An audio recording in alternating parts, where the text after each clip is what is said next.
اور یہ خوب سمجھ لو گرل فرینڈ کا وراثت میں کوئی حصہ نہیں ہوتا. ہاں یہ کچھ بھی نہیں ہے. اور اس کو جو کھلا رہے ہو نا یہ آگ کے انگارے ہیں, یہ ذہن میں رکھنا. بیوی کو جو کھلاتے ہو نبی نے فرمایا سب سے بہترین صدقہ ہے, سب سے بہترین صدقہ. وہ آپ کے لیے زینت اختیار کرتی ہے, اس کو ثواب ملتا ہے. بعض علماء نے تو یہاں تک اجازت دی کہ آپ بیوی کو خوش کرنے کے لیے بال بھی کالے کر سکتے ہو, اگرچہ فتویٰ اس پر نہیں ہے. امام ابو یوسف امام حنیفہ کے مشہور شاگرد ہیں, وہ کہتے ہیں کما احب ان تتزین لی تحب ان اتزین لہا. جیسے مرد چاہتا ہے کہ میری بیوی مجھے دیکھنے میں اچھی لگے, تو عورت بھی یہ چاہتی ہے کہ میاں بوڑھا نہ لگے. تو انہوں نے کہا اگر کوئی بیوی کو خوش کرنے کے لیے کالا کولا لگا لے تو اللہ سے امید ہے کہ اس کو قیامت میں عذاب نہیں ملے گا. لیکن فتویٰ اس پہ اس لیے نہیں دیا جاتا کہ بیوی لیبل بیوی کا ہوتا ہے اور انٹیوں کو خوش کر رہا ہوتا ہے باہر. لیبل آج کل جو ہے نا, بس پھر بھی براؤن لگا لینا تاکہ اختلاف سے بچ جائیں. فتویٰ تو اسی پر ہے. فتویٰ کہ جب علماء کا اختلاف ہوتا ہے تو راجح قول کیا یہ دیکھا جاتا ہے نا. تو بیگم کا اگر مطالبہ ہے تو ہاں جس دن شادی ہو رہی ہے اس دن لگا لے. چلو نیا نیا دولہا, پہلا امپریشن ہی ڈھک سفید, تو کہے گی پتہ نہیں کیا بزرگ مل گئے مجھے دم وم کروا لو ان سے. کیا تو پھر یہ بھی دیکھا جائے گا بیگم کتنی عمر کی ہے.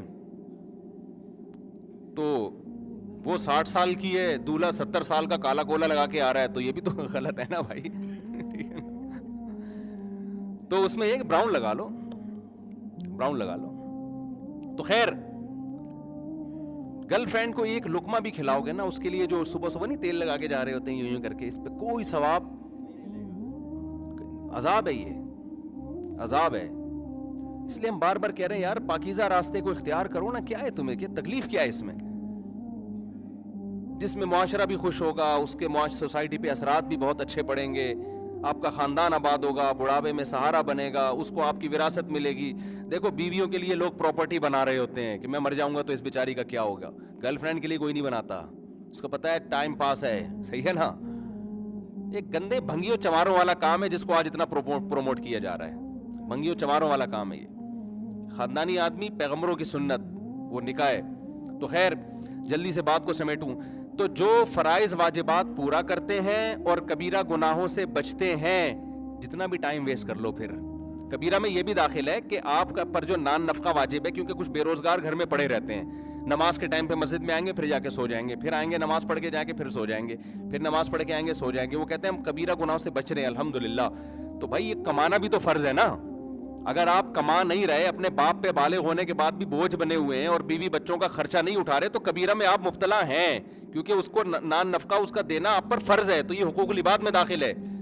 تو یہ موٹے موٹے کام اگر آپ نے کر لیے تو پھر کسی موٹیویشنل اسپیکر کو لفٹ کرانے کی بالکل بھی ضرورت, وہ آپ کو ڈپریشن کا مریض ہی بنائے گا اور کچھ نہیں کرے گا وہ. اور لائف کو پھر انجوائے کرو, کیونکہ اللہ نے آپ کو فرائض واجبات پورے کرا لیے اور کبیرہ گناہوں سے اللہ نے آپ کو بولو بچا لیا. مزے کی زندگی, حیاتن طیبہ. پھر بھی اگر کوئی خطا ہوتی ہے توبہ کا دروازہ کھلا ہوا ہے, مایوس اللہ نہیں کر رہا. خدا نہ خواستہ کبیرہ بھی ہو جاتا ہے تو اللہ کو رو رو کے مناؤ, اے اللہ آئندہ نہیں کروں گا. تو اللہ کہتے ہیں التائب من الذنب کمن لا ذنب له, گناہ سے توبہ کرنے والا ایسا جیسے اس نے گناہ کیا ہی نہیں. اور اللہ کا وعدہ ہے حیات طیبہ دوں گا, پاکیزہ زندگی, اٹریکٹیو لائف دوں گا, صاف ستھری زندگی ملے گی, اور ہر آنے والا دن انشاءاللہ پہلے سے اچھا ہوتا چلا جائے. عیاش آدمی کا ہر آنے والا دن پہلے سے خراب ہوتا چلا جاتا ہے. اس کی آج کی عیاشی مت دیکھو, اس کا فیوچر دیکھو. تو ایک وہ لوگ ہیں جو کبائر میں مبتلا ہیں, یہ جہنم کی آگ کا ایندھن ہے, یہ ناکام ہے, چاہے کتنے 3 پیس سوٹ ٹائی پہن کے گھومے, کیا ہے کتنے زبردست ان کی عزت ہو رہی ہو, یہ تو فرعون کی اس سے زیادہ عزت تھوڑی کما سکتے ہیں.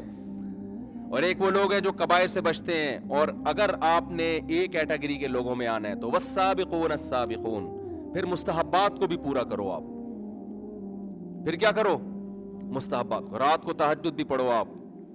پھر صرف زکوٰۃ پر اکتفا نہ کرو, خوب سخاوت کا دریا بن جاؤ جیسے ہمارے نبی صلی اللہ علیہ وسلم تھے. خوب صدقات و خیرات کرو, خوب نفلی روزے رکھو. قرآن کیا کہتا ہے, التائبون الحامدون السائحون الراکعون الساجدون الامرون بالمعروف. جو سبقت کرنے والے لوگ ہیں نا, خوب اللہ کا ذکر کرتے ہیں, خوب روزے رکھتے ہیں کثرت سے, خوب سخاوت کرتے ہیں. پھر اس میں آپ کے اندر اگر اللہ نے کوئی صلاحیت رکھی ہے تو ملک میں کسی بڑے عہدے کے حصول کی کوشش کرو, بڑے عہدے کے, تاکہ آپ کے پاس جب کوئی اچھا عہدہ آئے گا تو آپ لوگ آپ کی بات سنیں گے. ایجوکیشن کی طرف توجہ دو اچھی نیت کے ساتھ, پیسہ کمانے کے لیے نہیں کہ میں کسی پیک کے مقام تک پہنچوں گا. جب میں پیک پہ پہنچوں گا تو میرے ہاتھ میں لوگوں کی نبض ہوگی, تو میں ملک اور قوم کے لیے اچھے فیصلے کر سکوں گا. آپ ڈاکٹر بنو اس نیت کے ساتھ کہ میں لاکھوں لوگوں کی جان بچانے کا ذریعہ بنوں گا, میں غریبوں کا مفت علاج کروں گا. پھر یہ ایجوکیشن بھی آپ کو السابقون السابقون میں لے کے جائے گی. سمجھ رہے ہیں کہ نہیں سمجھ رہے؟ پھر یہ آپ کو لے کے جائے گی انہی لوگوں میں. ایک ڈاکٹر کو میں نے دیکھا موتیا کی آنکھ کا آپریشن کر رہے تھے, مجھے پہچان کے انہوں نے مجھے بلا لیا کہ دیکھو. وہ بھائی میں تو ڈر گیا دیکھ کے آنکھ, وہ بھائی چاپڑ چھریاں لے کے بیٹھے ہوئے. ہم نے تو آج تک چاپڑ یہ چھریاں قصائیوں کے پاس دیکھی تھی. وہ چاپڑ چھریاں لے کے نا آنکھ کھولی ہوئی ہے اس کی بندے کی, اور بھائی میں نے کہا تھوڑا سا دائیں بائیں ہو گیا, یہ تو گیا کام سے. اتنی صفائی کے ساتھ انہوں نے اندر سے وہ موتیا کی وہ جو جھلی تھی نکالی, پھر دوسرا لینس اس میں لگا گیا, چل بھائی شاباش. کہہ رہے نابینا ہونے سے بچ گیا یہ آدمی. تو غریب آدمی جس کا علاج, انہوں نے کہا میں کیمپ لگا کے ایک ایک دن میں درجنوں آپریشن کرتا ہوں اندرون سندھ غریب علاقوں میں جا کے فری میں. ٹھیک ہے شہروں میں پیسہ لیتے ہیں, وہ حق بنتا ہے لینا چاہیے, لیکن اندرون سندھ جا کے میں جو جتنے بوڑھے لوگ ہیں نا جو جن کی آنکھیں ضائع ہونے کا خطرہ ہے, کیمپ لگتے ہیں ہم اور پتہ نہیں ایک ایک مہینے میں کتنے درجنوں لوگوں کا آپریشن کر دیتے ہیں. آنکھ کتنی بڑی نعمت ہے, اگر آپ تھوڑی دیر کے لیے آنکھیں بند کر کے بیٹھ جاؤ, 5 منٹ نہیں بند ہوتی. تو یار جو کسی انسان کو آنکھ کی نعمت دے رہا ہے, میں نے کہا ڈاکٹر صاحب اگر یہ اللہ کی رضا کے لیے ہے نا تو بس آپ السابقون السابقون میں آ گئے. آپ نے تو کمال ہی جنت. میں تو سمجھتا ہوں موت اتنی خطرناک نہیں ہے جتنی آدمی زندہ ہو اور آنکھیں چھن جائیں اس سے. تو دیکھو ایک ڈاکٹر نے ایک اچھی نیت سے وہ ڈاکٹر بنے, آئی اسپیشلسٹ, اور لوگوں کی آنکھوں کا آپریشن کر رہے ہیں. فری میں جو کر رہا ہے وہ اللہ ہی کے لیے کر رہا ہے نا. کافر فری میں کرے گا, دنیا میں اجر ملے گا, آخرت میں اجر نہیں. کیوں؟ وہ اللہ کے لیے نہیں کر رہا. وہ موٹیویشنل اسپیکر کی تقریریں سنی کہ ایکچولی انسانیت کی ہمیں خدمت کرنی چاہیے, ایکچولی یہ بڑا اچھا ہوتا ہے وغیرہ وغیرہ, آپ کو ضمیر میں سکون ملتا ہے. ملتا بھی ہے, یہ سارے فائدے حاصل ہوتے ہیں دنیا میں. آخرت میں اللہ نے کافر کے لیے کوئی حصہ نہیں رکھا. اور دنیا کتنا اجر دے گی میرے بھائی, دنیا بہت محدود ہے, آپ کو بہت تھوڑا اجر دے گی, زیادہ زیادہ شکریہ ادا کر دے گی. آپ کو ایوارڈ مل جائے گا اسٹیج پہ لا کے, اس کے بعد دنیا گئی تیل لینے. میرے بھائی کام کرو خدا کے لیے, وہ جب اجر دے گا نا تو اپنی شان کے مطابق دیتا ہے اجر. تو خدا کو اپنی ڈکشنری میں لاؤ گے, خدا کے وجود اور اس کی توحید پر ایمان رکھو گے تو خدا کے لیے کرو گے نا, اور آخرت پر یقین رکھو گے. جب آپ کا آخرت کے بارے میں یقین ہی نہیں ہے, آپ کا خیال ہے مر کے مٹی ہو گئے ختم, تو یہ ساری موٹیویشن گئی. شکر ہے اب آپ نے خود بھی لینے بھیج دیا, ساری ذمہ داری میرے پر لگائی ہوئی آپ لوگوں نے. تو اصل تو موٹیویشن مسلمان کو ملتی ہے. کیوں؟ ہمیں موٹیویشن کرنے والا کون ہے؟ خدا ہے, جس نے ہمیں پیدا کیا.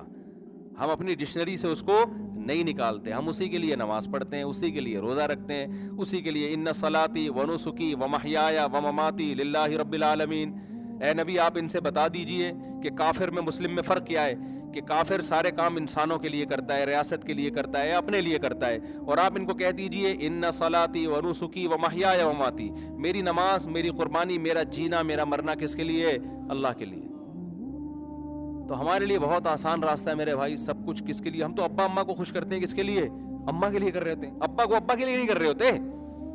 دنیا دار آدمی ابا سے تمیز سے بات کر رہا ہوں نا, سمجھ لو پیسے لینے کے چکر میں ہے. وہ کس چکر میں ہے؟ اس کو پیسے چاہیے. جہاں مفاد نہیں ہوگا, دیکھو باس سے کبھی بھی یہ بدتمیزی نہیں کرتے, کڑوی کسیلی برداشت کرتے ہیں. ابا سے بدتمیزی کر رہے ہوتے ہیں, کیونکہ باس سے بدتمیزی کا نقصان فوراً نظر آتا ہے. ابا سے بدتمیزی کا نقصان کب ہوگا؟ آخرت میں ہوگا. وہ دنیا میں بھی ہوتا ہے لیکن وہ غیب کے پردوں میں ہے نا, وہ نظر نہیں آتا.